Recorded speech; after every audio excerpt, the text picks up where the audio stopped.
Congress leaders are strong, కానీ ఇప్పుడు head అనేది రాహుల్ గాంధీ ఉండేసరికి అది ఇంకొక ప్రాబ్లంగా ఉంది. Rahul Gandhi has to mature already. Actually last 5 years 10 yearsతో చూస్తే చాలా ఎదుగుతున్నారు. బట్ కంట్రీ ముందు పెట్టాలి.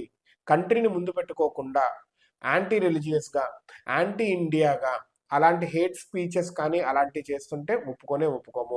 ఇప్పుడు ఓట్ చోరీని తీసుకొచ్చారు. ఓట్ చోరీని ఇంకా డీటెయిల్గా ఎక్స్ప్లెయిన్ చేయాల్సిన అవసరం అయితే ఉంది. ఎందుకంటే కాంగ్రెస్ ఉన్న ఏరియాస్లోనే చూపిస్తే ఎట్లాగా, కంట్రీ వైడ్ చూపించాలి. ఇంకా పాయింట్స్ అనేది క్లియర్గా చెప్పాలి. మేబీ బీజేపీ కూడా కరెక్ట్ దీనికి ఎక్స్ప్లెనేషన్ ఇవ్వలేదు.